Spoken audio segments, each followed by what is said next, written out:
FAQ qui écrit question à une romancière ou un auteur, enfin une auteure. Alors c'est des questions qui m'ont été posées en marge d'un webinar que j'ai fait. C'était 1 heure et demie avec 5 romanciers et romancières où on parlait de notre travail en tant que à notre métier d'écrivain, c'était le thème du webinar.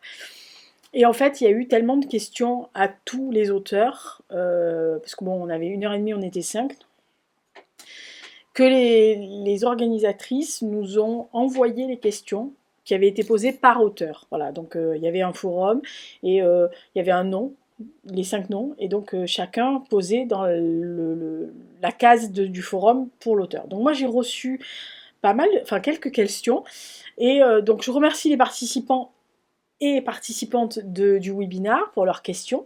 Et donc je me suis dit, bon ben, je vais pas faire un webinar moi, pour la bonne et simple raison que j'ai pas la structure pour.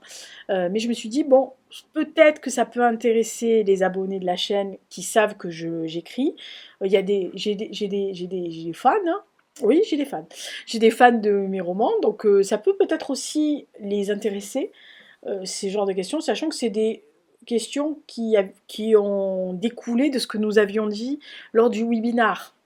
Voilà, donc il y a peut-être des choses que j'ai déjà dites, mais elles ou ils, les participants, n'étaient pas forcément au fait de ce que j'avais déjà dit, parce que c'était la première fois que j'intervenais dans cette structure-là, et que voilà, on n'était pas, les gens qui sont là, c'est des gens qui payent un abonnement à l'année pour avoir des webinars très réguliers alors ce qui ont rapport avec le métier du livre, du graphisme, des arts. Il y a des peintres, la dernière fois c'était par exemple des gens qui ne faisaient que de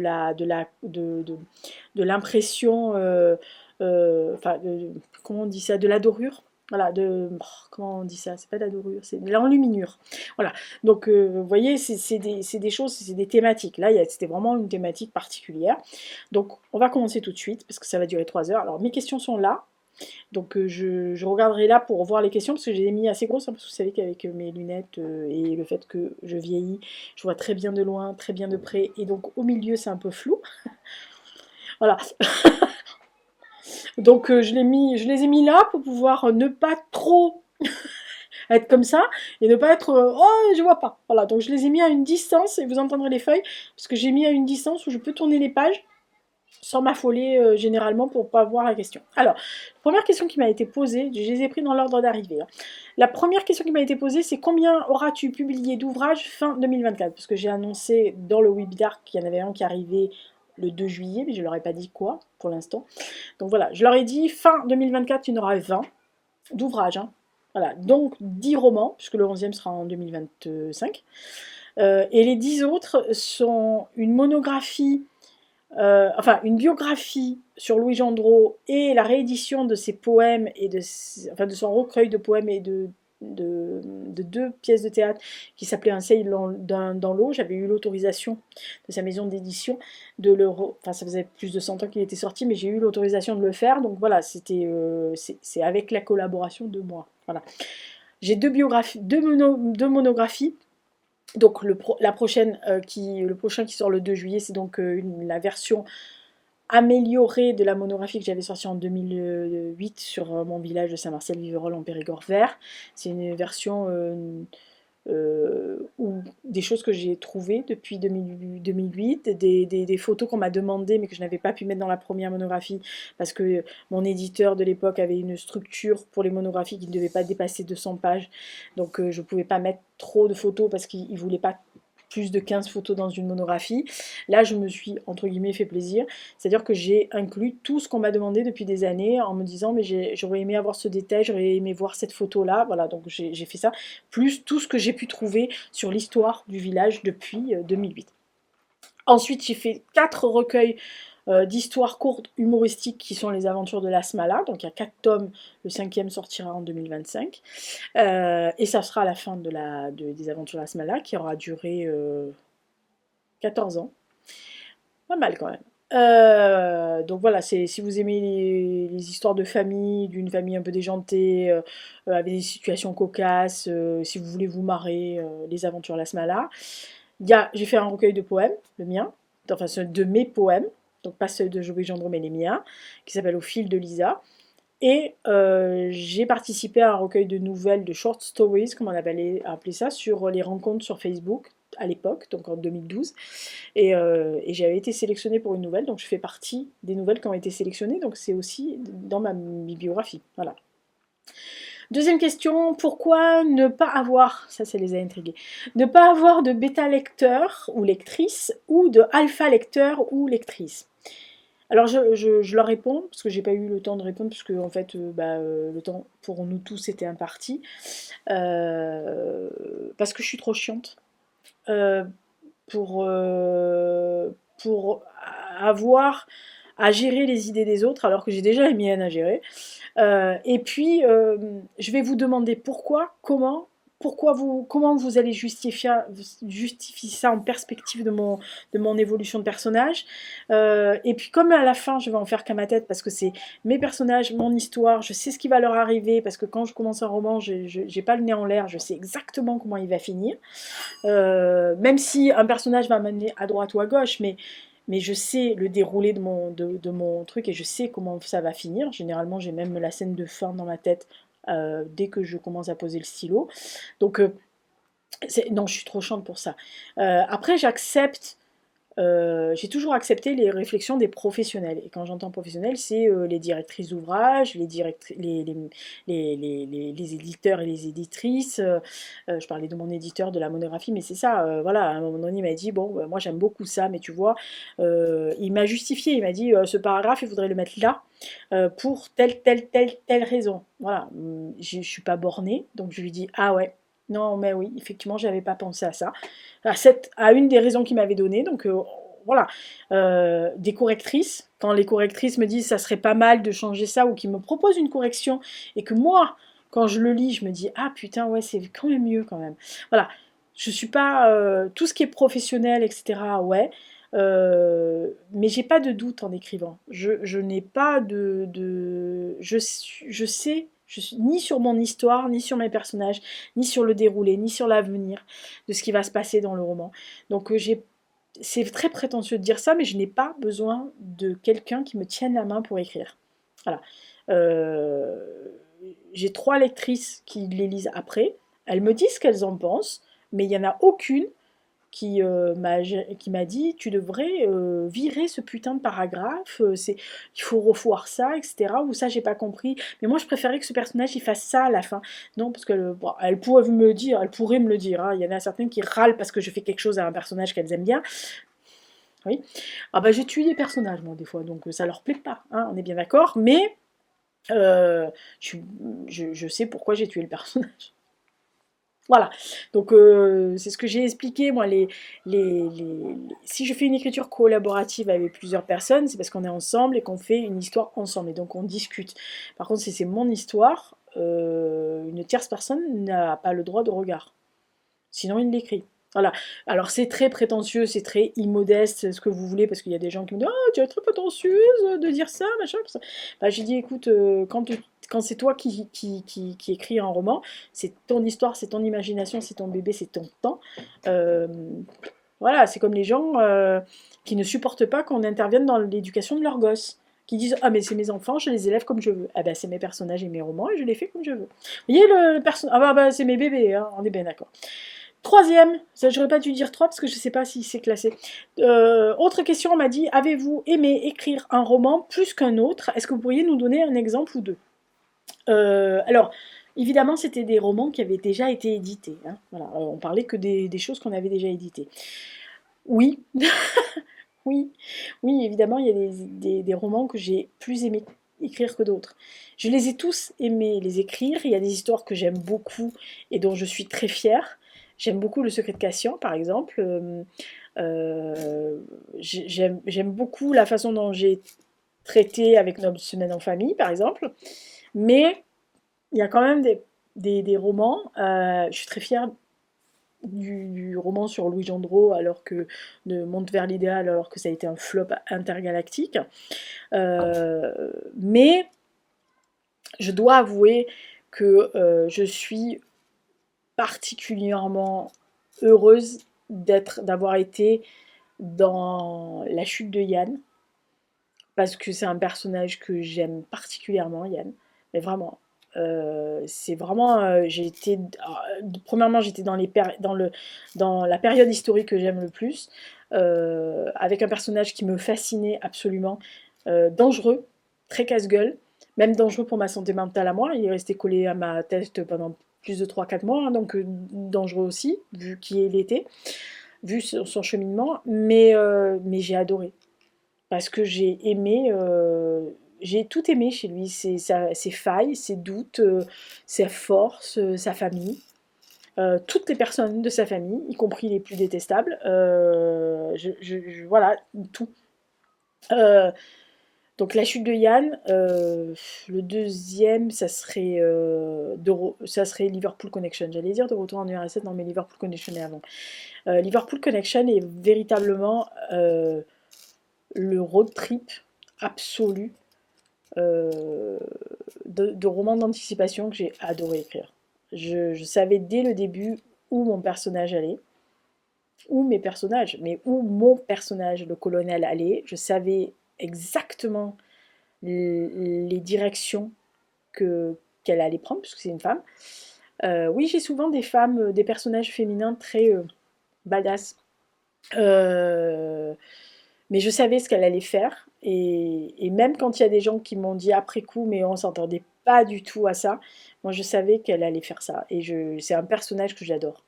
Vraiment, c'est un personnage. Alors, il y a des fois des personnages féminins que j'aime pas. Par exemple, Nina, je la déteste. Tout le monde le sait. Mais Gal Swanson, je l'adore. C'est un personnage que je trouve. C'est une femme. Voilà. C'est tout ce que peut être une femme dans la vraie vie. Hein. Voilà, ça c'est fait. Euh, oh, mais écoutez. Bon, après, elle est dans une guerre, machin. Alors, toute relation avec ce qui peut se passer actuellement ne serait que fortuite. Hein, parce que c'est un truc que j'ai écrit en 2003. Oui, c'était un peu, c'est un peu, s'il faut s'inquiéter avec moi, parce que voilà, comme dirait ma copine Justine, il faut toujours s'inquiéter quand il y a des trucs d'anticipation, parce que c'est malheureusement ce qui arrive. Bon, on fait ce qu'on peut. Et de retour en URSS. Et ouais, alors de retour en URSS, je ne sais toujours pas comment j'ai fait pour faire plus de 600 pages sur cette histoire-là. C'est sachant qu'en plus, pour la petite histoire, c'est ce que j'ai raconté dans le webinar, pour la petite histoire, quand j'ai eu toute l'histoire, mais c'est la fin qui m'est arrivée. C'est-à-dire la dernière scène que vous lisez dans De retour en URSS, c'était celle-là que j'avais. Donc il fallait que j'y aille. Et donc je commence en 2033 pour une scène où il y a un passage en 1933 à Moscou qu'il faut justifier à la fin. On n'est pas dans la merde. Voilà. Donc, avec ma tendance à tuer des personnages, c'est toujours très compliqué. Mais non, de retour en URSS, je me suis éclatée de me plonger dans l'année 33 à Moscou avec ce côté très industriel, ce côté très angoissant, anxiogène du régime stalinien, avec tout ce qui peut être complètement avant-gardiste, puisque en fait, voilà, on est en 2033, et c'est des gens de 2033 qui vont dans le temps, enfin qui voyagent dans le temps en 1933, donc avec tout ce que vous pouvez imaginer. Voilà, et il y a des passages où on est toujours en 2033 avec des gens Alors moi, les pieds nickelés, ça a été mes personnages préférés. Je me suis marrée avec ces trois-là. Voilà, donc non, non, la chute de Yann, ouais, la chute de Yann, Liverpool Connection est de retour en URSS. Moi, je me suis marrée. Voilà. Après, si on parle des non publiés, il y en a deux là qui vont arriver, qui m'ont où c'est au-delà de j'ai aimé écrire, c'est que c'était jouissif de les écrire. Vraiment, c'est-à-dire qu'à la fin, mais j'étais tombée amoureuse, quoi. Véritablement. Non, mais ça va pas bien. Ah bah ça va pas bien là-haut, hein. Je vous le dis tout de suite. Autre question qu'on m'a posée, et ça m'a fait rire, mais on l'a posée au webinar à une autre romancière. Et on me l'a pas posé à moi. Donc du coup, je me suis dit, ouais, ils m'ont oublié. Bah non, ils m'ont pas oublié. Quel est votre principal défaut d'écrivain? Ou d'écrivaine, en l'occurrence, comme elle m'avait marqué, pardon. Euh, alors, pour,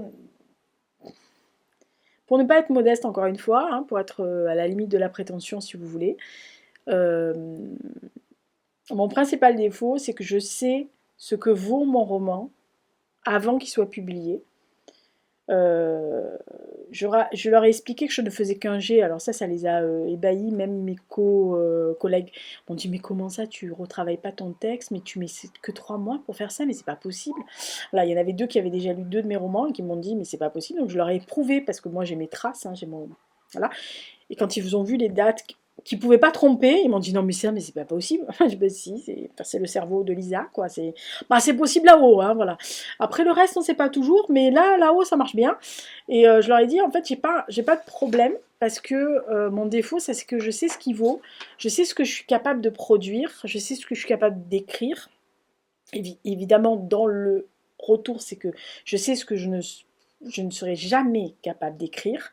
Je sais ce que les thématiques ou les genres que je n'attaquerai jamais parce que c'est même pas la peine, je me dauberai d'une façon volontairement magnifique. Et ça peut paraître prétentieux de le dire ainsi, mais c'est vrai. Alors que je sais ce que mon roman vaut, je sais, même s'il rencontre pas son public, même s'il y va pas, je sais ce qu'il vaut. Voilà. Et je sais que les gens qui vont le lire après, ou quelquefois le découvrent quelques années après, quand j'ai les retours de ces gens-là, bah, je sais que j'avais raison. Voilà, alors comme dirait très gentiment un de mes potes, tu vas être connu à titre posthume, tant mieux, ça profitera les droits d'auteur à mes neveux et nièces. Voilà.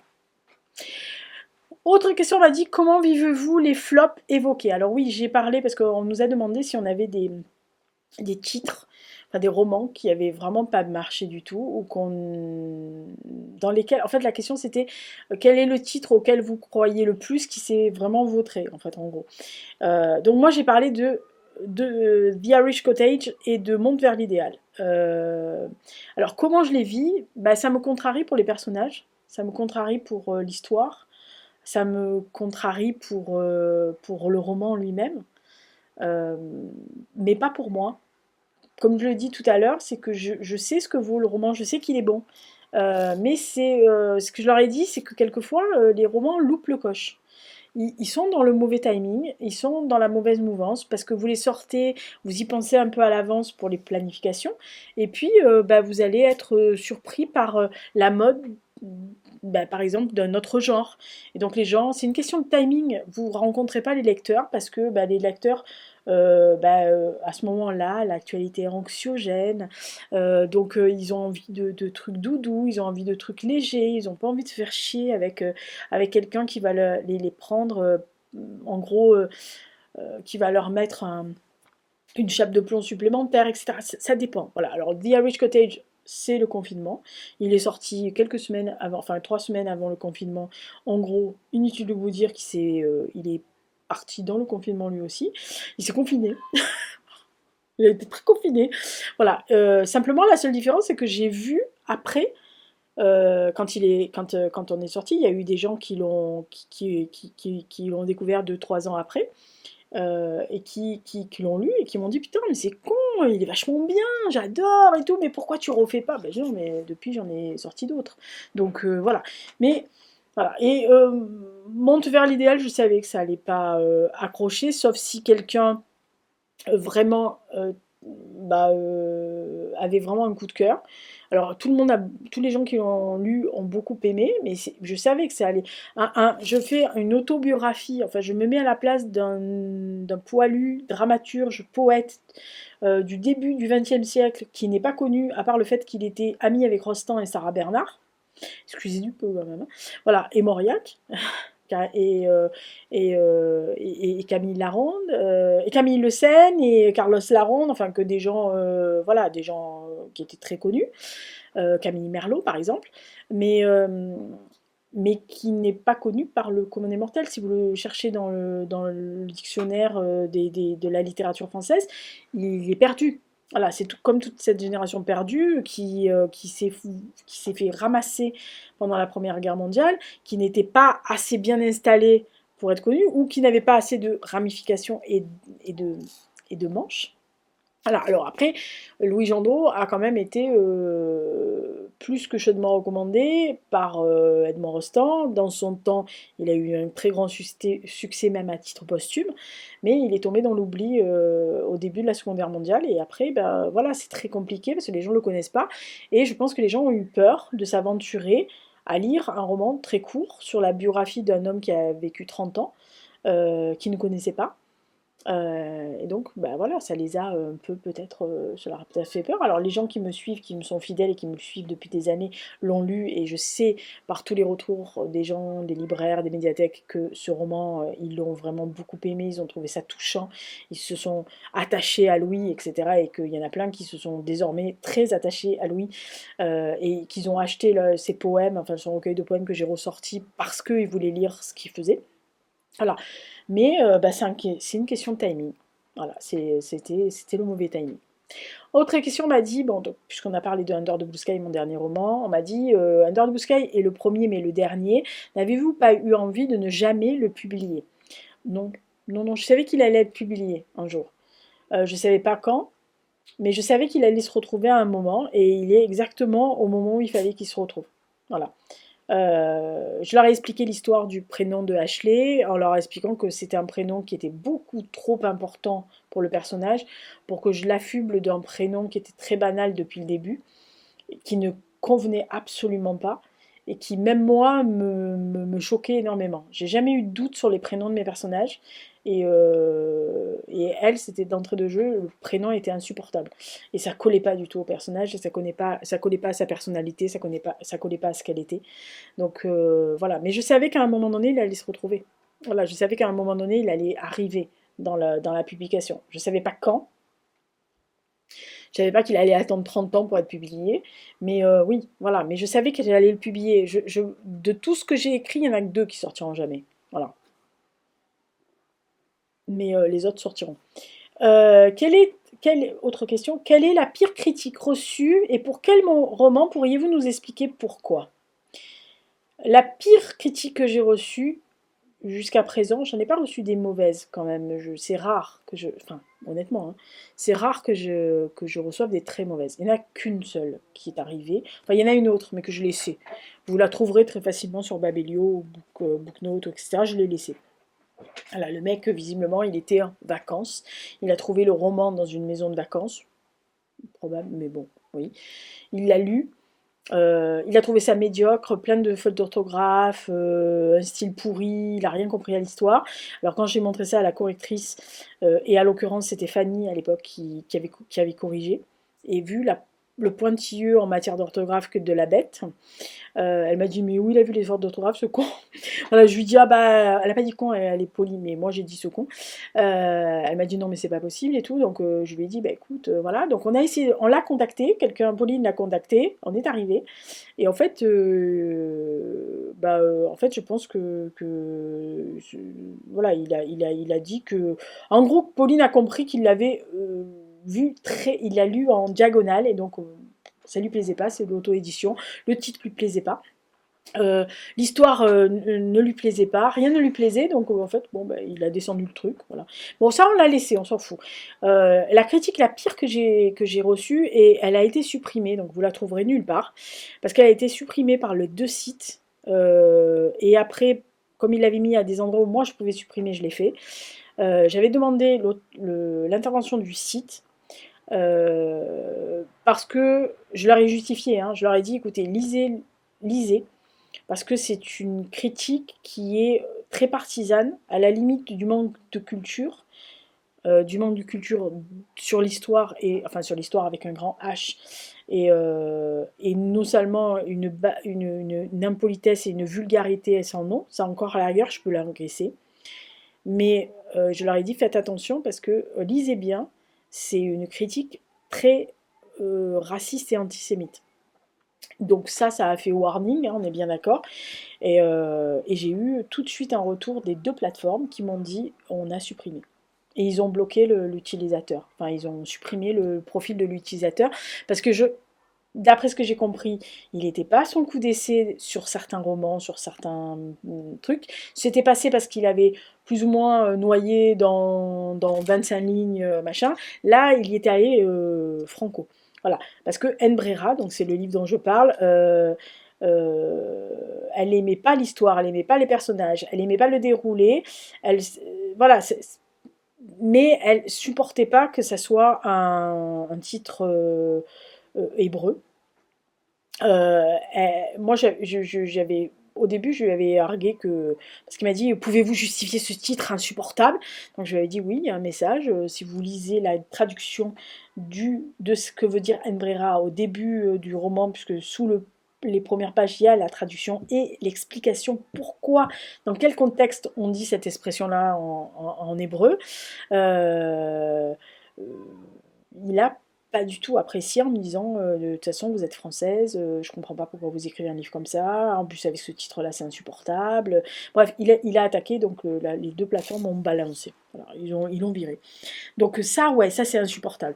Honnêtement, c'est la pire critique que j'ai reçue, qui était surtout particulièrement partisane et antisémite et raciste et dégueulasse. Je peux comprendre qu'on n'aime pas mon histoire, qu'on n'aime pas mes personnages, qu'on n'aime pas le déroulé, qu'on n'aime pas la fin. Ça me pose pas de soucis. C'est vraiment pas. Chacun est libre d'aimer ou de pas aimer, de dire ah ben j'aime pas ton personnage, même de me dire ce titre ne va pas. J'ai reçu une chronique très magnifique sur Under the Blue Sky. Euh, qui vous pouvez d'ailleurs la trouver, je sais plus où elle est, je l'ai vue, enfin c'est Pauline qui me l'a pointé, mais c'est ma copine Sylvie. Bon, alors c'est pas parce que c'est ma copine, parce que quand le livre sont pas bons, elle se gêne pas. Mais elle m'a fait rire parce qu'elle a trouvé un autre titre à Under the Blue Sky. Et j'ai trouvé ça très drôle. Le titre m'a fait beaucoup penser à des titres des années 90 de films. Donc j'ai beaucoup ri parce que je me dis, oh putain, elle a pas tort l'autre. Donc je lui ai dit, ah, c'est trop bien. Voilà, mais ça m'a fait rire. Voilà, mais je me suis dit, elle aurait pu me dire, j'aime pas la fin, j'aime pas la façon de faire. Elle pourrait me dire, j'aime pas le titre, tu aurais pu mettre un autre titre. Etc. Ça, je comprends. J'arrive à comprendre. Mais tout ce qui est animosité, racisme, débilité, théorie du complot, non, je veux pas. C'est pas de la critique de livre, c'est juste que vous déversez votre haine et votre mal-être ou votre incompétence ou votre imbécilité chronique.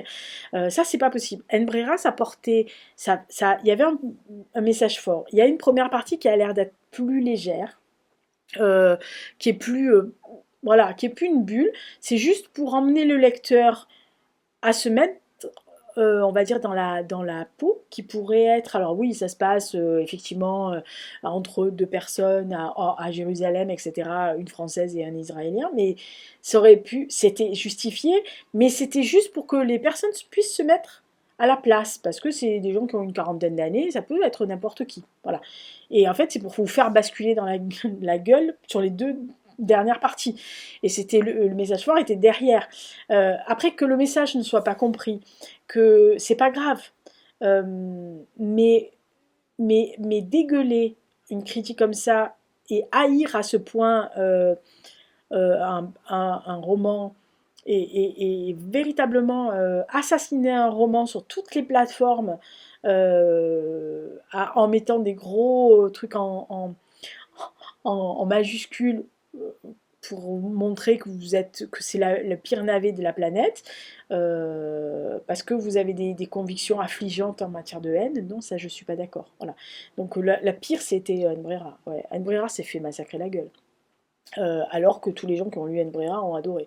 Enfin, ont aimé, ont compris le message et ont été, ont été souvent très remués, très émus et ont véritablement réfléchi à ce qu'ils auraient fait eux. Voilà, c'était mon but dans Anne Brera et je justifie le titre et le titre n'aurait jamais été plus fort que celui-là.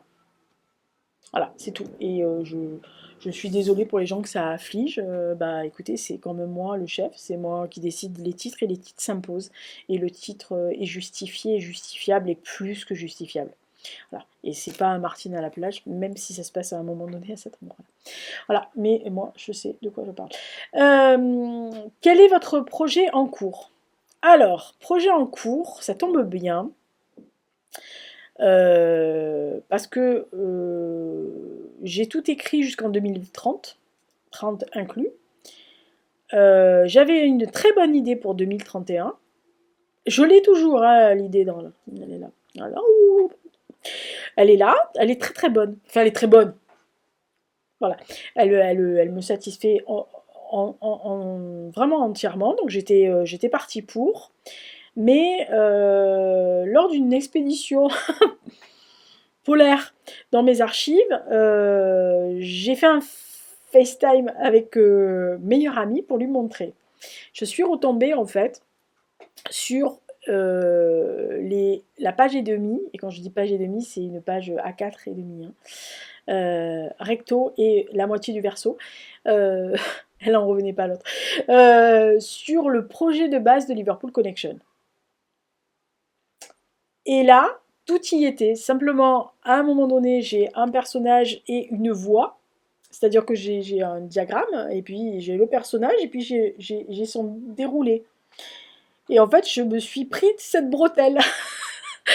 J'ai pas suivi le plan normal, enfin le truc que j'avais imaginé pour Liverpool Connection, mais j'ai pris la bretelle de ce personnage. Et donc, en fait, qui est devenu Liverpool Connection. Et quand meilleure amie a vu ce projet, je cite, elle m'a dit « Fonce, c'est encore prémonitoire ». Voilà. Donc je suis en train d'y réfléchir parce que en relisant les notes que j'avais faites, je trouvais cette histoire formidablement bonne. Et j'ai pris la bretelle. J'ai pris la bretelle d'autoroute. Voilà. Mais voilà. Donc c'est le projet qui est en cours dans ma tête. C'est-à-dire que je me suis dit, je sais comment. Alors, depuis que ça fait 2-3 semaines, hein, que j'ai réfléchi, enfin un mois à peu près, je réfléchis pas qu'à ça, hein, ne vous inquiétez pas. Mais 2-3 fois, j'y ai réfléchi depuis un mois et je sais comment je peux le traiter. Donc, j'attends de voir meilleure amie pour lui en parler, pour lui expliquer ce que je compte faire. Parce que c'est elle qui connaît le mieux Liverpool Connection, parce que bah, elle l'a lu avant que le point final soit mis, et que je sais qu'elle connaît pourquoi, comment, qu'est-ce que j'ai voulu faire, etc. Et franchement, si je le traite comme je veux le traiter, ça peut être un très très bon. Voilà. Alors ça pourrait être un préquel à Liverpool Connection en fait. Pas con ça comme idée. Voilà, mais ça pourrait être. Je pense que ça sera pas, mais ça pourrait être. Les fans de Dimitri, tout le monde se calme. C'est compliqué les teams Dimitri, là, c'est très compliqué à les gérer. Autre question, comment écrit-on autant... Non, comment écrit-on tant de romans d'avance? N'avez-vous pas envie de changer l'ordre de publication? Jamais. Non. Alors, premièrement, parce que je pense que mon écriture progresse, ou régresse, selon les cas. Selon les 2-3 détracteurs que je peux avoir. Parce que je pense que les personnages ont une existence à ce moment-là, parce que bah, je vieillis, j'emmagasine des choses, j'emmagasine des expériences, des bonnes comme mauvaises, donc forcément ma vision, ma vie évolue et je pense que ma vision et mon ressenti peut évoluer. Et que bah, ça reflète le moment où je l'écris. Très souvent, c'est pour ça que je vous mets, je ne sais pas si vous avez remarqué, les gens qui lisent mes romans, mais je vous mets, avant que le roman commence, en petit, avec écrit généralement item lise, et je mets la date à laquelle je l'ai écrit. Parce qu'en fait, vous verrez que c'est, bon, à part Under the Blue Sky, mais tous les autres se suivent. C'est-à-dire que je les publie les uns après les autres. Voilà. Alors peut-être que j'ai tort, hein, mais je pense que c'est comme ça qu'il faut faire. Après, c'est un peu comme des enfants. Alors c'est un peu mes bébés, moi j'ai pas de gosse. Mais la dernière fois, j'ai pris cet exemple-là en off sur le webinar. J'ai expliqué à mes collègues en disant, mais en fait c'est un peu comme des enfants. Bah, ils sont nés quelque part, dans un lieu, à une date qu'ils ne choisissent pas. Et vous pouvez pas intervertir vos gosses, hein. Je veux dire, une fois qu'ils sont nés, ils sont nés. Vous pouvez pas dire, ah non, mais celui-là, j'aimerais bien qu'il naisse plutôt en 2018. Ah bah non, non, il est né en 2019, il sera en 2019 toute sa vie, quoi. Voilà, donc voilà. Donc je pense que, comme dit la chanson, être né quelque part, à un moment donné, etc. Je pense que eux, ils aiment bien être nés à ce moment-là. Donc non, non, c'est sûr que non. Autre question, y a-t-il des écrivains qui vous ont influencé? Ça, j'aurais beaucoup aimé y répondre en live, mais qui vous ont influencé, qui vous a incité le plus à écrire? Voilà. Alors, les personnes, enfin les auteurs qui m'ont le plus influencé, je sais qui c'est. Euh, le premier, c'est Jules Verne. Le deuxième, c'est Paul-Émile Victor. Le troisième, c'est H.G. Wells. L'autre, c'est Aldous Huxley. Ensuite, il y a Madame George Sand. On va dire que même Madame George Sand est bien un petit peu avant Aldous Huxley, pour Indiana. Eugène Leroy. Et le dernier qui a mis un clou dans le cercueil de Lisa, c'est Alain Fournier. Alors, une fois que vous avez sorti ces gens-là, tous les autres ont été, comme tout le monde, hein, on va dire, ça a une influence. C'est des gens qui m'ont formé, que ça soit Victor Hugo par exemple à la langue, à la façon de faire des feuilletons, des rebondissements, des trucs comme ça, que ça soit Balzac, Flaubert, Chateaubriand, Montaigne, Montesquieu, enfin bon, bref, tous les grands que j'ai lus, les dames aussi, hein, les poétesses, que ce soit Louise Labbé, etc. Mais ou Marie-Louise Gagneur, ou Clément Robert, ou Clémence Robert, etc. Mais par contre, oui, il y a des contes, par exemple Peter Pan, que je voulais absolument, j'ai écrit la fin quand j'étais petite, parce que je voulais être avec le capitaine Crochet. Ah bah oui, moi j'aimais bien Crochet, j'ai toujours bien aimé Crochet. Il me fait de la peine, Crochet, il m'a toujours fait de la peine. Il m'émeut aux larmes, Crochet, à chaque fois. Alice au Pays des Merveilles aussi, ça m'avait intrigué. La petite fille aux allumettes aussi. C'est des trucs petites, j'ai gardé. Mais oui, Verne, Paul-Émile Victor, Wells, Sand, Aldous Huxley, Eugène Leroy, Alain Fournier. Ouais, je pense que c'est ces gens-là qui m'ont mis un coup de pied au cul, quoi, qui m'ont dit tu peux le faire. Toi, petit, tu peux le faire. Autre question, faites-vous une pause entre deux romans? Qui c'est qui dit ça? Faites-vous une pause entre deux romans? Si oui, combien de temps? Je fais toujours une pause. Je fais toujours une pause, mais ça peut varier. Par contre, ça n'excède jamais 6 mois. Je ne m'arrête jamais plus de 6 mois à réfléchir à un roman et à écrire. Voilà. Donc ça peut être un mois, ça m'est arrivé. Ça peut être 2 mois, 3 mois, ça m'est arrivé aussi. Mais généralement, je me suis aperçue qu'au bout de 6 mois, il y avait toujours une histoire et au bout de 6 mois, ça fait toc toc toc. C'était c'est le prochain roman, Lisa. Ah ouais, d'accord. Voilà. Donc c'est à peu près comme ça que ça marche, hein. Mais généralement, oui. J'ai toujours un autre roman ou une idée dans la tête qui est en train de se développer, en fait, il faut juste qu'il germe et qu'il arrive. Alors il tapit là dans un coin, prêt à me sauter dessus. Et en fait, il attend le bon moment pour me harceler, me hanter, me torturer. Donc ouais, non, rarement plus de 6 mois. D'ailleurs, la preuve. Je suis pas tenue 6 mois pour avoir une autre idée. Voilà. Et le hasard a voulu que je retombe sur les trucs qui datent de 2003 pour la préparation de 2002 pour la préparation de Liverpool Connection. Pour vous dire. Voilà, donc plus de 20 ans. Et au bout de 20 ans, je retombe dessus par hasard alors que je pensais que les papiers, je les avais jetés parce que comme c'était, j'avais pas exploité l'idée, je pensais que j'avais balancé cette merde. Ah bah non, pas balancé. Voilà, donc comme quoi il y avait, il était tapis. Vous voyez, il se disait, ouais, toi, tu vas un jour retomber sur moi, toi. Toi, tu vas être emmerdé, toi. J'avais pas pensé à ça. Alors, attendez, on va passer. Ensuite, on m'a demandé si j'avais des tocs, des superstitions ou des habitudes. Des tocs. Est-ce que j'ai des tocs? Toc toc.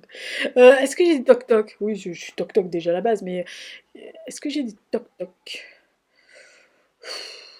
Non, je crois pas. À la rigueur, une habitude toc toc, ça serait les dates de sortie. Oui, il y a deux dates généralement. C'est ou le 2 février ou le 2 juillet. Généralement, j'essaye de sortir ces deux dates parce que je les aime bien, déjà, premièrement. Et puis parce qu'il y a le chiffre 2 dessus. Voilà. Je peux sortir en juin aussi, ça m'arrive. Généralement, c'est le jour de l'anniversaire de meilleure amie. Euh, mais juste pour lui faire plaisir. Mais pour dire, ah, t'as vu, c'est le jour de ton anniversaire.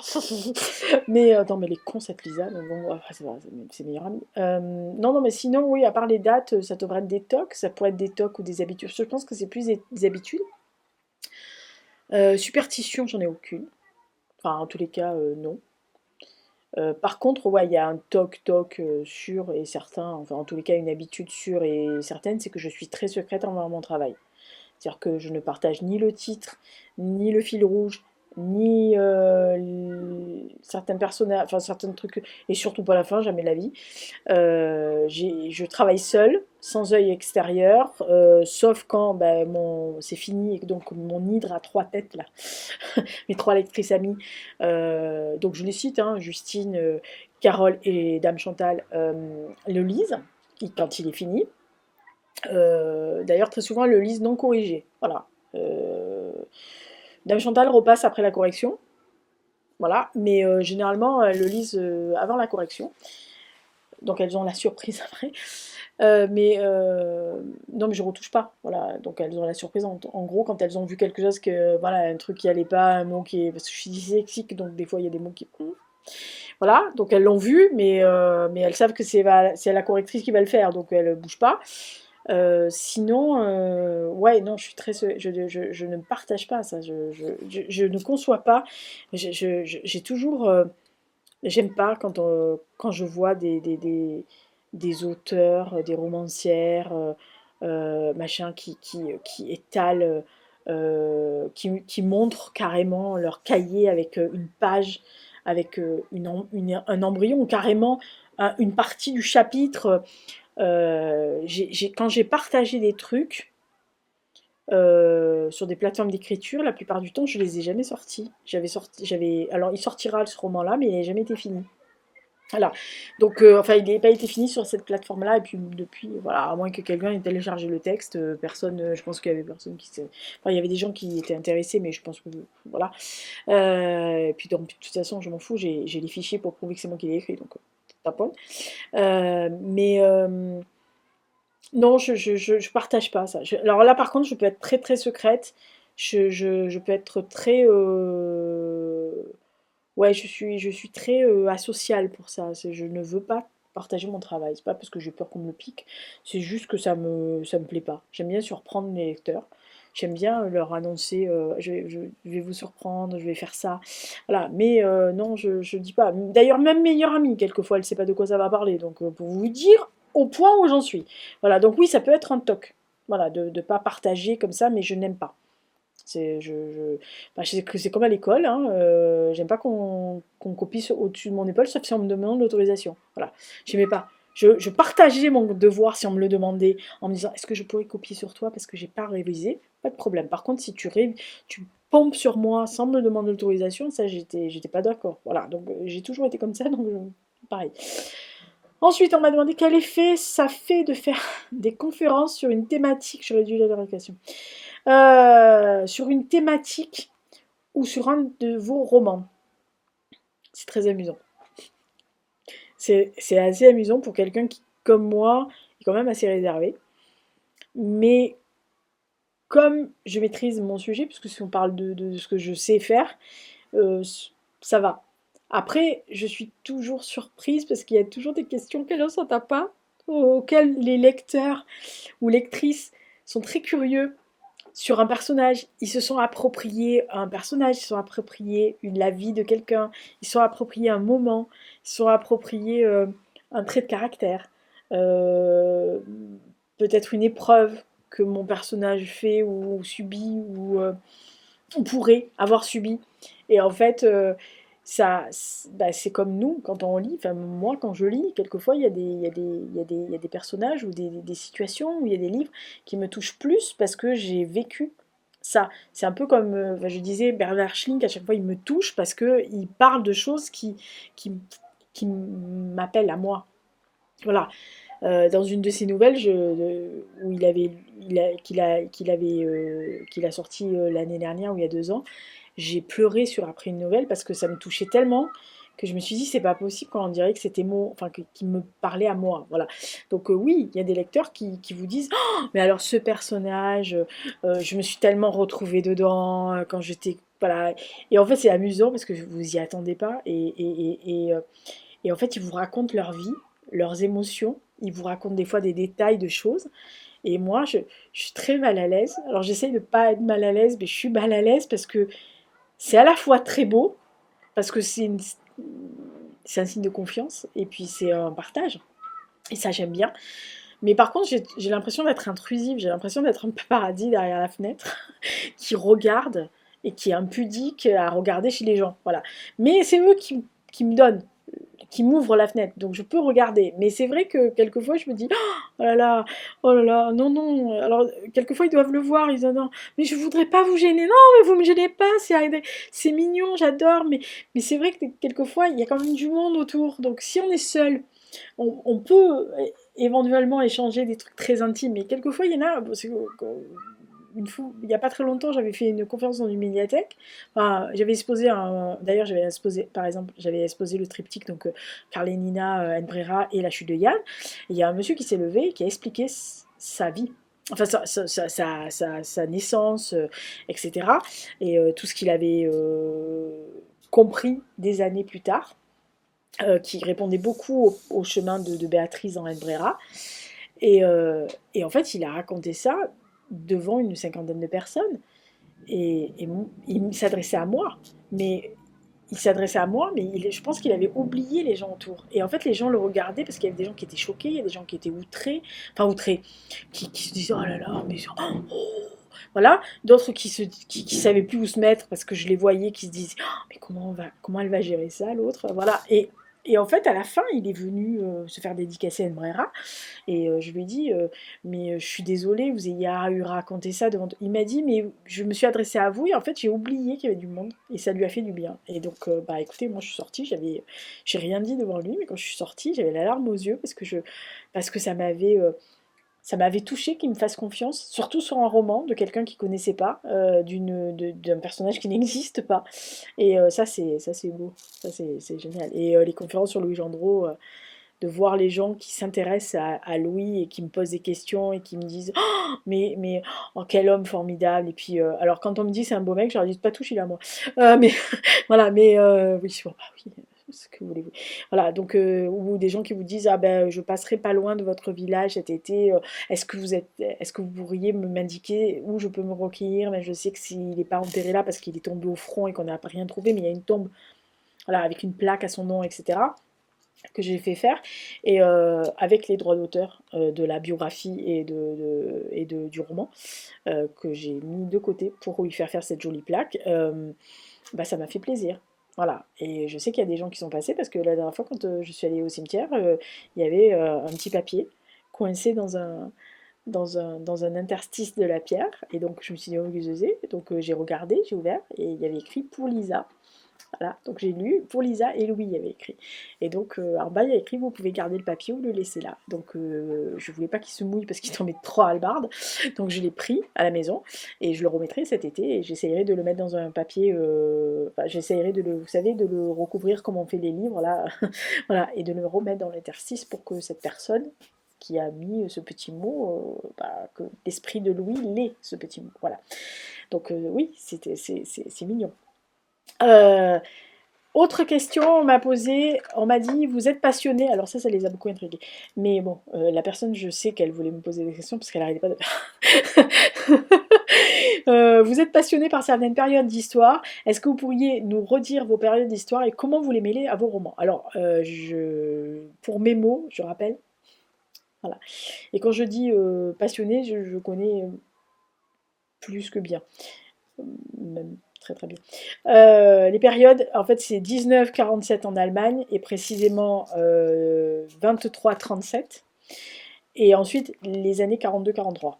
Alors là, ouais, voilà. Donc ça, c'est ça. Après, l'URSS de 1933 à 1953, avec une grosse prédilection pour 33-41, fin 41. Et donc 42-43 après mes versions allemandes, même si je sais ce qui s'est passé après, mais bon, bref. 14-17 en Europe, et j'ai bien dit 17. Ensuite, il y a le 12e et le 13e siècle en Aquitaine et en Allemagne. Il y a la période entre la moitié du 17e et le milieu du 20e siècle, du 19e siècle en Angleterre, principalement pour la révolution, la guerre civile, enfin la révolution anglaise qu'on appelle, et après la révolution industrielle, parce que ça c'est une période qui me plaît beaucoup. Et oui, je suis arrivée à les mêler, j'essaye de les mêler comme je peux. La période allemande, forcément, je l'ai mêlée, que ce soit dans la chute de Yann, Karlenina, Enn Brera, etc. L'URSS de 33 à 53, j'ai un peu mêlé dans De retour en URSS, peu, beaucoup, hein, voilà, un peu beaucoup, on était un peu en 1933, hein, un peu ce coup. La période pour la guerre début de la guerre 14, bah, oui, je l'ai mêlé avec Louis, évidemment. Après, j'ai fait des anticipations, mais bon, voilà, c'était pas ça. Je pense que les deux seuls trucs qui me manquent. Alors, le 12 et le 13e siècle en Aquitaine, il y a quand même le secret de Cassien. Même si le secret de Cassien est censé se dérouler plus au 14e. Enfin, pour moi, hein. Dans ma tête, c'est plus le 14e, début 15e pour moi. Donc, j'ai pas encore tapé le 12e, 13e siècle en Angleterre ou en Aquitaine, ce qui revient à part haut, mais voilà, voilà. Le problème, c'est que bon, cette période-là, c'est quand même la grosse période de Mademoiselle, enfin, voilà, de Mademoiselle Aliénor. Donc, il y a tellement eu de romans sur elle que je partirai pas sur elle, on est bien d'accord. Euh, mais par contre, ouais, la révolution anglaise et la révolution industrielle en Angleterre, c'est quand même des grosses périodes qui me plaisent. Et j'adorerais honnêtement, j'adorerais faire un roman, surtout sur la révolution industrielle, mais surtout sur la révolution anglaise, cette période-là, là, 17e, début 19e, mais enfin milieu du 18, du 17e, puisque c'est 1666, enfin 760 et des poussières, et après.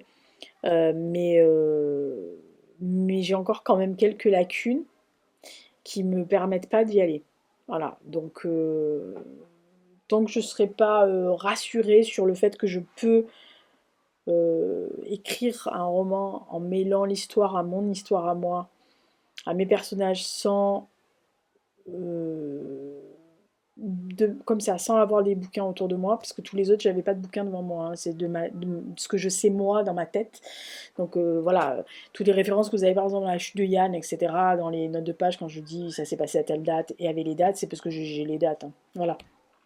Mais là, non, non, j'ai beaucoup trop de lacunes sur cette période, ces deux périodes-là en Angleterre pour pouvoir y aller. Mais j'adorerais. Ouais, ouais, le 12e, 13e siècle en Aquitaine, en Angleterre, et la période là. Ouais, ouais, non, ouais, j'adorerais ça. Ouais. Mais pas en faisant du steampunk, hein. Voilà, même si, voilà, non, non, je veux pas faire de la fantasy, enfin, vraiment historique, mais ouais, mais putain, j'ai encore des trucs à voir hein, là-dedans. Ouh là là là là là là, ça va m'occuper à la retraite cette merde. Depuis quand êtes-vous sûre d'être écrivaine? Alors, premièrement, je ne suis pas sûre d'être écrivaine, même si je le suis, puisque j'écris, mais je me considère plus comme une romancière et une auteuresse, ou une auteure, même si j'ai quelquefois l'impression d'être dans le cercle des écrivaines, mais je peux, voilà, je suis pas, je me considère pas comme ça parce que je n'ai pas de succès qui pourrait justifier public, je parle, qui pourrait justifier qu'on puisse dire que je suis une écrivaine. Ouais, non, pour moi, le terme écrivaine équivaut à avoir un succès. Mais un succès public, enfin majeur. J'ai pas dit gagner, pardon, j'ai pas dit gagner le prix Goncourt ou. Je ne gagnerai pas le prix Goncourt. Et qui t'a gagné un prix? Je veux le féminin. Mais oui, bah, je choisis aussi. Non, mais je veux dire, pas forcément de gagner. Voilà. Bon, un prix que je rigole féminin, non, moi j'aimerais avoir un prix, le prix des maisons de la presse. ou le prix des libraires, ou le prix du public d'un festival ou d'un département.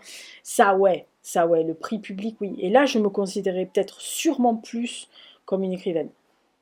Voilà, mais pour l'instant, non, je suis une romancière, je suis une auteuresse, parce que j'écris des trucs, mais non, une auteure, oui. Par contre, une auteure et romancière sûre, oui, depuis que j'ai 10 ans, oui, depuis que ma maîtresse de CM2 a lu ma petite nouvelle, notamment celle de Peter Pan, là, et qu'elle était émue en me parlant de l'histoire, et qu'elle m'a dit «Oh, mais tu m'as captivée», et j'ai su à ce moment-là que je pouvais, par mes mots, par mes histoires, je pouvais attraper euh, l'émotion de quelqu'un, l'œil de quelqu'un, l'intérêt de quelqu'un. Et ça, ouais, ça oui, ça évidemment, depuis cette période-là, je sais que je peux le faire. Voilà. Quant à être écrivaine, voilà. Après, peut-être que des personnes autour de ici vous diront, mais si, tu es écrivaine, pourquoi tu dis ça, etc. Mais moi, je le considère par rapport à la reconnaissance du public quand on est là. Voilà. Tous les gens que je désigne comme écrivaine, c'est des gens qui ont eu un, un succès public. Voilà, je vous dis, que ça soit, ouais, ça soit dans un grand salon, que ça soit dans un prix, même des prix départementaux, hein. Alors oui, j'ai eu un prix, enfin même trois. Mais voilà, c'était des prix, mais c'était pas les premiers prix. Voilà. Si j'ai eu le premier prix pour le scénario, mais bon, voilà, c'est pas pour un roman. C'était pour Under de Bouscaille, mais c'était pas sous forme de roman à l'époque, donc non. Donc les autres prix, je les ai eus, mais c'est pas les premiers. Donc tant que j'ai pas un premier prix, je laisse tomber. Alors, en plus, je les présente pas pour les prix, donc du coup, je risque pas d'être écrivaine. Alors, euh, ah, oui, alors ça, c'est la question qu'on a posée, mais ma collègue s'est lancée dans un plaidoyer féministe. Du coup, j'ai pas bougé. Je me suis dit, bah, n'y va pas, tu vas faire chier tout le monde. Non, mais n'y va pas parce qu'elle va se contrarier. Après, on a la rigolé parce que je lui ai dit, tu sais, j'allais te dire ça. Elle m'a dit, oh punaise. Donc ça l'a fait rire. On m'a posé la question, pourquoi auteuresse, auteureux et pas autrice? Voilà. Donc, je rappelle que si vous me présentez dans une médiathèque, une librairie, un congrès, une foire au cochon, un marché au gras, ce que vous voulez. Vous pouvez, vous, me dire Lisa Giraud-Taylor, autrice de ces romans. Vous avez tout à fait le droit d'employer le mot que vous voulez. Quand il en vient à me dénommer moi-même, de me désigner moi-même, c'est moi qui décide. Voilà. Donc je suis ni les effets de mode, ni le sens du vent, ni simplement parce qu'on me dira mais c'est comme ça qu'il faut appeler, parce que c'est comme ça, et puis tu comprends, si tu n'utilises pas ce terme, c'est le plaidoyer de ma collègue, si tu n'utilises pas ce terme, tu déprécies les femmes et tout. De quoi je déprécie les femmes si je mets un E à hauteur? Si je mets auteuresse, parce qu'on dit poétesse, hein, je rappelle. Voilà. Donc, et je remercie d'ailleurs ma Justine qui a fort judicieusement rappelé qu'effectivement auteuresse était plus proche de la version britannique, qui est Monsieur beaucoup plus hautain. Voilà, j'ai toujours été très singulière dans ma façon de me présenter depuis que je suis petite. J'ai toujours dit, d'ailleurs, c'est un des gros reproches entre guillemets de mes parents, que je ne rentrais pas dans les cases. Et ils ont très vite compris que je ne rentrais pas dans les cases, vu les mots sur les bulletins scolaires. Voilà. Donc je ne rentre pas dans les cases. J'essaye de rentrer, parce que bah, dans la société, vous êtes obligé de rentrer, on est bien d'accord. Et puis je ne suis pas une hors-la-loi ni autre, hein, je respecte les lois et les décrets et les règles de la République. Mais de ma personnalité à moi, je suis assez singulière, je le sais. Voilà, je l'ai toujours su. Donc je me dénomme, ou ma dénomination n'est pas imposée par les autres, c'est moi qui décide. Donc j'ai décidé dès le début que j'étais auteur, avec un E, auteuresse parce que ça me plaît à la sonorité, et romancière parce que c'est le cas, j'écris des romans la plupart du temps. Donc je suis une femme, donc le mot romancière existe, voilà. Donc si vous voulez me dire autrice, Ça ne m'a pas gênée. Lors du webinaire, ils ont dit autrice. Je n'ai pas dit, ah, je veux pas être autrice. Non, j'en ai rien à foutre. Vous me dénominez comme vous voulez. Enfin, vous me désignez, pardon, comme vous voulez. Mais moi, quand je parle de moi-même, si on me demande mon avis sur une affiche, c'est moi qui décide. Si on me dit, d'ailleurs, c'est ce qui va arriver, j'ai une intervention à faire en librairie. Et donc la personne, la libraire, m'a demandé très gentiment qu'est-ce que je voulais mettre, quel était mon nom, enfin mon nom, quel est titre je voulais mettre dessous. Et je lui ai dit, vous pouvez mettre que romancière, et elle m'a dit, d'accord. Voilà. Elle m'aurait dit, bah nous on préfère mettre autrice parce qu'on met autrice à toutes les femmes. Je leur ai dit, mais si c'est votre façon de présenter votre affiche, il n'y a pas de problème. Moi, ça ne me gêne pas. Par contre, si on me demande mon avis, non, c'est sûr. Donc c'est vrai que ça gêne, mais, euh, mais, mais comme je dis souvent, si vous voulez qu'on respecte vos idées, il faut respecter la personne en face. Voilà, je comprends tous les arguments qu'on me déroule à chaque fois. J'accepte le déroulé, j'accepte ce qu'on me dit comme argument, mais je suis encore libre de décider pour moi-même. Voilà, quand j'aurai perdu la boulette et que je serai en mode mais qui c'est qui la fille, vous aurez pu vous aurez le droit de m'appeler comme vous voulez. On est bien d'accord. Euh, Autre question, ah, on y est presque à la fin, oui, ah bah, c'est super. Combien reste de questions? Attends, parce que c'est écrit tellement gros qu'on va pas s'en sortir. Et oh là, ouais, non, il reste encore. Putain, ça va durer 3 heures cette merde. Quelle idée de m'avoir fait ce genre de questions. Bon, bref. Dans quel pays aimeriez-vous puiser vos prochains romans ou vos inspirations? Dans quel pays? Il y a 3 pays. Je sais même pas si c'est ça.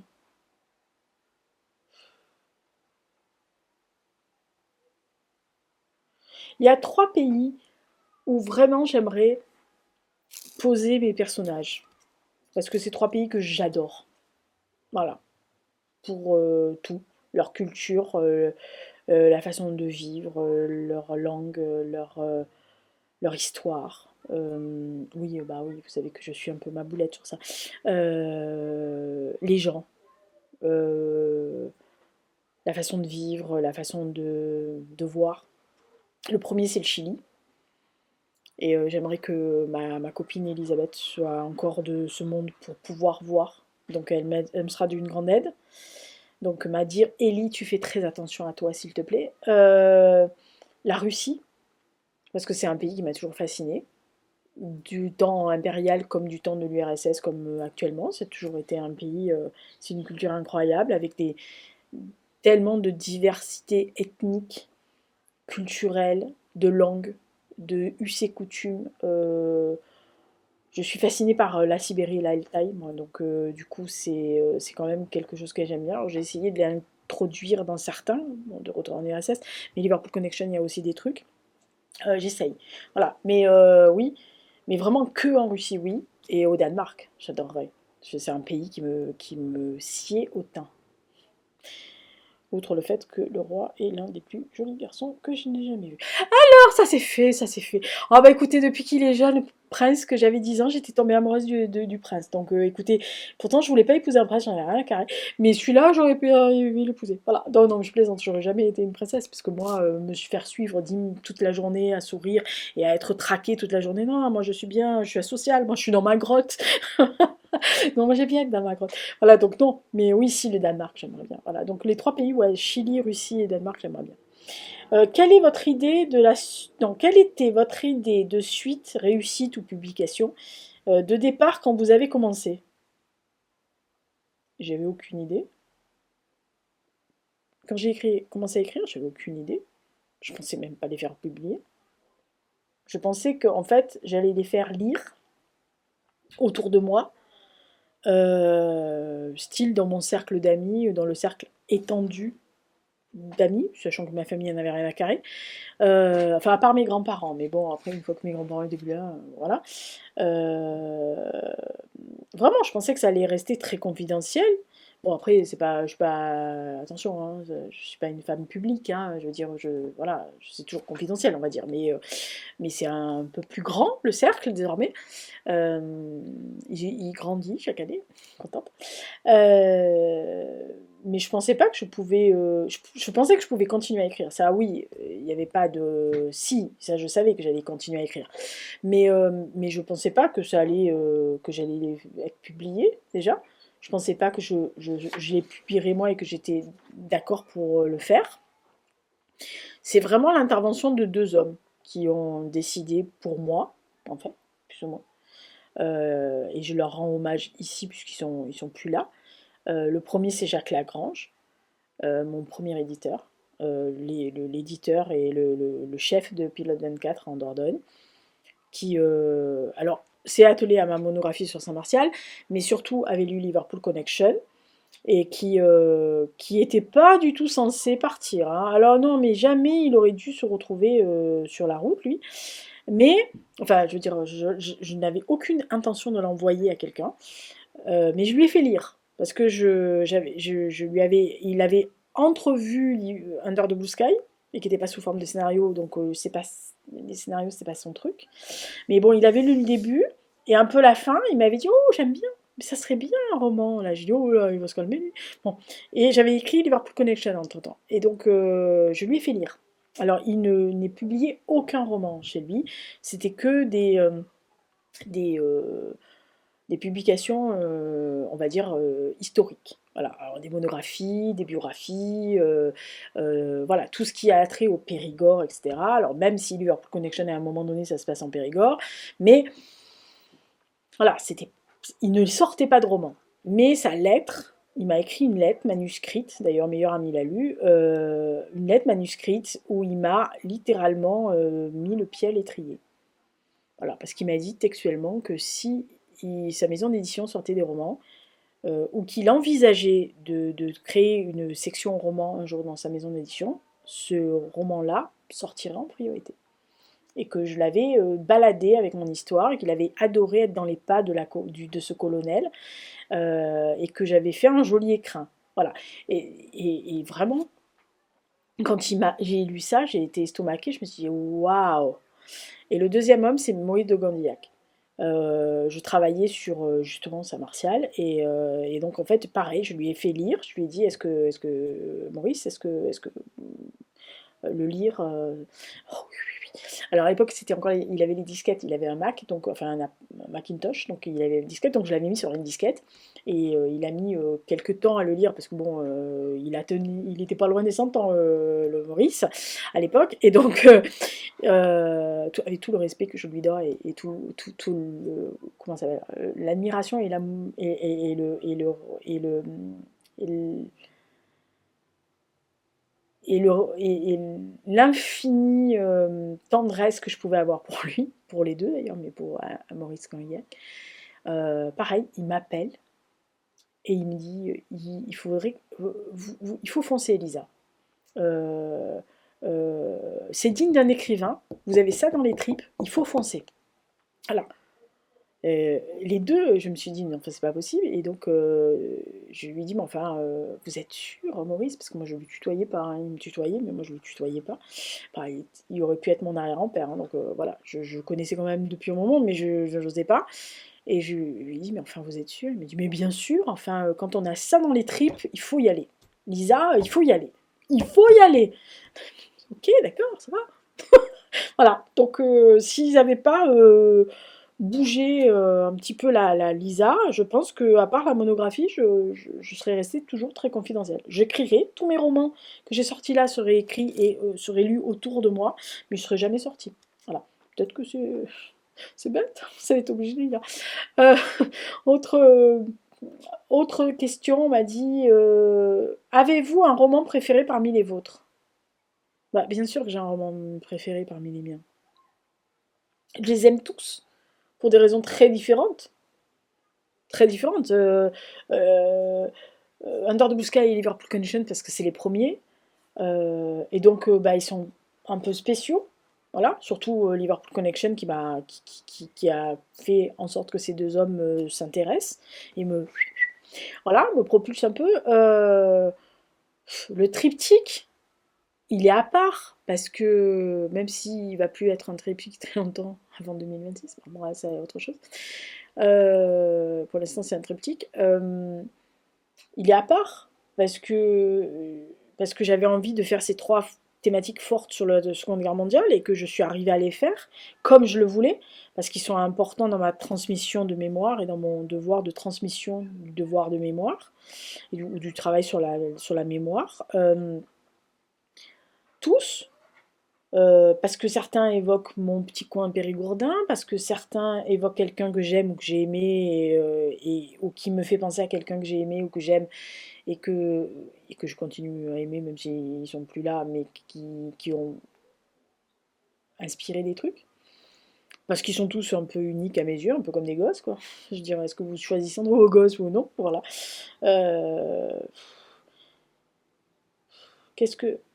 Mon préféré entre tous, c'est juste parce que j'aime tellement ce personnage, sa trajectoire, sa vision, euh, son côté, mon côté sauveur d'âme qui a essayé de le sauver jusqu'à la fin, malgré tout, et que en fait, il est toujours resté dans ma tête très longtemps. Et il est encore, de temps en temps, quand il y a des choses qui se passent, je me dis, ah putain, qu'est-ce qu'il ferait? Ce qui est assez bizarre, hein, je dois l'avouer, c'est la chute de Yann. Moi, j'aurais adoré l'aider, l'apaiser comme personnage, mais j'arrivais pas à le sortir de là, quoi. Donc, non, non, ouais, si je devais choisir un de mes préférés, je peux pas. J'adore Cassian pour une certaine partie de l'histoire, et pour un personnage qui n'est pas Cassian d'ailleurs. Enfin, j'aime beaucoup Cassian, mais je veux dire, pour le personnage d'ailleurs de son frère, de Pierre. Euh, mais oui, si je devais. Alors, si je devais en sortir avec un nom, parce que je pense que La Chute des Yann n'est pas le meilleur. Enfin, je veux dire, d'écriture et d'histoire. Je veux dire, peut-être que beaucoup de gens vous diront, qui ont lu, vous diront De Retour en URSS ou Liverpool Connection. Mais non, La Chute de Yann, il est à part. C'est-à-dire, c'est dû au personnage. Voilà. C'est dû plus au personnage et au fait que j'ai essayé de lui sauver la mise pendant 3 mois. Compliqué. Avant-dernière question. Ouais, ça y est, mes amis, vous êtes bons. Pensez-vous écrire encore longtemps? Oui. Non. Je plaisante. Ma date de limite de consommation, actuellement, normalement, si tout se passe bien, c'est 2032. Je n'ai pas d'autre idée après. Enfin, je plaisante. Mais qui sait? Non, j'ai pas d'autre idée après. Mais qui sait? Parce que, en fait, à chaque fois que je dis ça, je retrouve une idée. La preuve, je voulais m'arrêter en 2030, 31. Et en fait, les notes que j'ai retrouvées de Liverpool Connection me font penser que je vais décaler celui de 31 à 32. Donc, du coup, non, de 32 à 33. Donc, du coup, je vais me décaler. Voilà, donc on va arriver à 33. Ben, on va arriver à la date butoir de retour du RSS. Si bien que je suis en train de me dire, est-ce un signe? Je dis ça, je dis rien. Voilà, à part que j'ai pas commencé en 2033, enfin en 1933 quand même. Mais vous voyez. Non, non. Est-ce que j'aurais envie encore après de partager les écrits? J'en sais rien. Euh, Ce que je sais, c'est que j'arrêterai jamais d'écrire parce que j'aime écrire. Alors peut-être qu'après, j'écrirai des trucs plus courts. J'écrirai des histoires comme les aventures de la Smala sur un blog toutes les semaines ou tous les 2 semaines pour pouvoir entretenir. Euh, Peut-être que j'arrêterai de les publier. Peut-être qu'il y aura une maison d'édition suffisamment kamikaze pour se dire tiens, vais ressortir en poche tous ces livres et je vais sortir les prochains. J'en sais rien. Après, mes écrits resteront à être lus autour de moi. Donc déjà ceux qui lisent actuellement et puis des gens qui me sont proches et qui je sais qui liraient même si je n'étais pas publié. Donc oui, mais j'en sais rien. Pour l'instant, la date butoir, c'est 31, 32, 33. Et visiblement, ça sera 33 pour l'instant. Voilà. Donc, je sais pas. Je vous dis, non, oui, effectivement, j'ai celui de 2031. Donc, celui-là, enfin, les deux que j'ai dans la tête, ça fait 33. Voilà. Donc, bah, mes pauvres amis, vous en avez encore pour 9 ans. Hein. Ça, pas dans la merde. Hein. Un par an, chier. Voilà. Donc, vous savez que vous en avez encore 9. Il y en a qui sont heureux, il y en a qui sont dépités. Hein, voilà. Et donc, dernière question. On y est. c'est gravissime. Avez-vous des regrets sur vos romans? Aucun. Pas sur le fond. J'ai aucun regret, ni remords d'ailleurs, sur le fond. J'ai juste... non, je regrette aucun de mes romans. Tous mes romans me satisfont. Tous mes romans sont exactement tels que je les voulais. Tous mes romans sont... même ceux qui, comme Anne Brera, n'étaient pas à la sauce de certains, au goût de certains, aucun de mes romans ne serait à éliminer de ma bibliographie. Aucun. Je ne regrette aucun personnage, je ne regrette aucune histoire, je ne regrette aucune fin et aucun meurtre de personnage que j'ai fait. Non, j'en ai tué, puis j'étais bien contente d'ailleurs. Et puis il y en a certains que j'aurais dû tuer qui voulaient pas. Alors ça m'a énervé, ça m'énerve, genre, ça m'énerve. Parce qu'il m'énerve quand il se rebelle, là, il y en a certains, punaise. Puis il y en a certains qui font des choses qui sont pas catholiques, et j'aimerais bien qu'ils se calment aussi, voilà. Mais c'est compliqué. Non, il y a deux, si je dois avoir des regrets, c'est sur les couvertures. J'ai 2 couvertures où j'ai vraiment un regret. Et honnêtement, c'est surtout parce que je n'ai pas les moyens de me payer la photo que je veux, les 2 photos que je veux. La première, c'est la chute de Yann. C'est 2 photos de Capa, de Robert Capa. La première, c'est la chute de Yann. C'est une photo de Robert Capa qu'il a pris. Alors, je crois que je l'ai mis sur le site lisagirotaylor.com, mes livres, et à en savoir plus sur la chute de Yann, je crois que je l'ai mis. Si je ne l'ai pas mis, dites-moi si vous êtes allé voir, mais je crois que je l'ai mis. Je crois que je l'ai mise cette photo, il me semble que j'ai mis ce document, je crois. Ouais, je crois que je l'ai mis ce cliché de Capa. C'est une photo de Capa de l'arrestation d'un officier SS qui a un grand manteau en cuir, qui est blessé, qui a un bandage sur la tête, et qui en fait, il y a un MP, enfin une police militaire américaine qui est en train de le fouiller, enfin en tous les cas voilà. Et Capa est en contre-plongée. En fait, il doit être accroupi ou assis ou à peu près. Après, Capa ne faisait pas 10 mètres 50, mais l'autre est très grand et très élancé. Et, et en arrière-plan, il y a d'autres soldats de la Wehrmacht qui sont arrêtés, enfin qui sont visiblement aux arrêts. Et en fait, il a exactement l'attitude de mon personnage, c'est-à-dire qu'il a à la fois il a ce regard dédaigneux, un peu haineux, un peu supérieur, en mode c'est moi le chef, enfin c'était moi le meilleur, toi tu es une merde. Euh, et à la fois, il a le regard complètement perdu, absent. Enfin, je sais pas comment m'expliquer, mais Kappa est arrivé dans l'attitude de cet homme. Il a cette façon hautaine de regarder le photographe, parce que c'est le photographe qui regarde, ou peut-être un autre soldat américain à côté, mais en tous les cas, c'est vers le photographe qui regarde. Donc il a ce regard hautain, cette attitude avec ces 2 insignes et ce par-dessus, etc. Et la façon dont il se tient et cette blessure et aussi sa façon de regarder, vous avez l'impression, en fait, il sait qu'il a perdu, que c'est foutu pour lui et que la guerre est morte et que même ses idéologies à lui, bah, c'est foutu, c'est enterré. Et en fait, il est perdu. Voilà. Et il y a ce double message dans cette photo et j'aurais adoré que cette photo soit en couverture de la chute de Yann. Moi, quand je l'ai vue quand j'avais 12-13 ans, je savais qu'un jour je l'utiliserais. Et elle m'a toujours suivi cette photo. C'est une des photos que j'aime le plus de Kappa parce que je voyais. Et quand j'ai eu l'idée du triptyque et que j'ai développé Yann, je savais que c'était celle-là. Je l'ai refilé, puis je l'ai mis sur mon mur en face de moi. Et en fait, j'avais Yann tous les jours. Enfin, j'avais ce type-là qui existait, en vrai. Voilà, mais un vrai, enfin, il a vraiment existé. Je sais pas comment il s'appelle.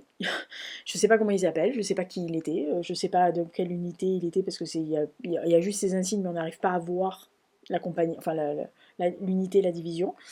Mais voilà, c'est un type, c'est un mystère ce type-là, mais et c'est vrai que j'aurais adoré savoir qui il était et retracer sa vie. Franchement, c'est un truc qui m'a toujours titillé de savoir qui il était. Et le deuxième, c'est pareil, c'est une photo de Kappa. Qui serait parfaite pour illustrer le roman de 2026, mais que je ne peux pas me payer. Voilà, parce que Kappa, c'est Kappa. Voilà, donc si j'ai 2 regrets, c'est ça. Vraiment. Si j'ai 2 regrets sur mes romans, c'est ça. C'est de ne pas avoir les moyens de mettre certaines photos que j'aimerais qui illustrent mes romans. Voilà. Après, je suis allée payer des photos, hein, celle de Under the Blue Sky, celle de The Irish Cottage. Euh, voilà, celle de 2026, j'en ai trouvé une que je payerai, mais qui est dans mes moyens, donc je pourrais la payer. Je pourrais payer les droits en tous les cas, mais des photographes comme ça, c'est pas possible. C'est impossible. Il y a une photo de Steve McCurry aussi, qui pourrait illustrer un des prochains romans, mais c'est pas possible. Ça se fait pas, c'est pas possible. Voilà, donc non, non, ouais, mais les 2 gros regrets pour l'instant, c'est les 2 photos de Kappa, ouais. Ah ouais, ça c'est clair et net. À la fin de ma vie, si on me demande est-ce que tu as un regret, je suis sûre que je sortirai ces 2 merdes alors que j'aurais pu regretter beaucoup de choses dans ma vie. Pas trop. Comme dirait Sinatra, des regrets, j'en ai un peu, mais trop peu pour les mentionner. Mais parmi les mentions, il y aura ces 2 merdes là. Voilà. Donc non, mais c'est original, mais c'est comme ça. On peut, voilà, on parle du roman, de la romancière, on parle pas d'autre chose. Voilà. Voilà, donc ça c'était les questions. Voilà, donc j'avais bien écrit gros, hein. C'était bien gros, il y avait 2 questions par feuille. Ah super, comme ça j'ai bien vu. Voilà, donc j'espère que ça vous a intéressé. Je suis pas sûre que ce genre de FAQ qui ne parle pas de trucs plus littéraires, enfin plus lecture, ou plus des trucs perso, des goûts, des machins. Mais bon, écoutez, ça fait partie de ma vie aussi, c'est ma vie, hein, voilà. Donc c'est une grosse partie hein, quand même de ma vie. Donc écoutez, voilà, j'espère que ça vous a plu, dites-moi dans les commentaires, dites-moi s'il y a des questions auxquelles j'ai répondu, mais qui appellent peut-être d'autres questions pour vous et tout. À ce niveau-là, je ferai un podcast, hein, je ferai pas une autre vidéo, mais je ferai peut-être un podcast, ou si j'ai déjà répondu, je pourrais vous renvoyer sur un podcast sur lequel j'ai déjà répondu à cette question-là. Voilà. Notamment sur l'histoire, les périodes et tout, j'ai fait un podcast où il y a écrit ma relation à l'histoire, il dure au moins 3 heures cette merde, où j'ai détaillé toutes les périodes, qu'est-ce qui m'est arrivé, pourquoi j'aime cette période-là, qu'est-ce que j'ai pu, qui j'ai rencontré, qui m'a fait aimer, voilà, donc si vous êtes intéressé, dites-moi-le, je vous enverrai le lien. Je le mettrai peut-être dans la barre d'infos si j'y pense, ce qui m'étonnerait fort, parce que je suis une dôme, vous le savez, j'oublie, donc hein, voilà. Mais écoutez, voilà. Donc c'était la FAQ, prochaine vidéo, je ne sais pas ce que c'est. C'est sûrement... alors c'est soit la vidéo sur la poésie, enfin la thématique de la poésie, soit le programme culturel. Je sais pas. Je sais pas, en ce moment j'y vais, je publie quand je les ai et je les publie. Voilà, donc là j'ai eu la chance, j'avais du temps, j'ai pu faire la vidéo. À la suite du point lecture que j'ai tourné fermé, donc voilà, on est fermé, donc j'ai tourné le point lecture, la pile à lire de juin, et je tourne celui-là parce que j'ai eu la chance d'avoir suffisamment de temps. Mais sinon, bah voilà, c'est tout. Voilà. Allez, d'ici là, portez-vous bien, faites attention à vous. Qu'est-ce qu'on peut faire comme emoji, enfin comme machin, là, on a mis des papates, qu'est-ce qu'on pourrait faire là qu'est-ce qu'on pourrait mettre? Mettez un stylo, ou une feuille de papier, ou un parchemin, ou un livre, à la fin de votre commentaire. On va rigolo, c'est rigolo. Ça me plaît, ça, moi. C'est débile, hein, des fois j'ai des idées complètement connes. Mon Dieu! Vous voyez comment... Ne devenez pas romancière. Vous voyez comment vous allez finir, comme moi? Complètement barré.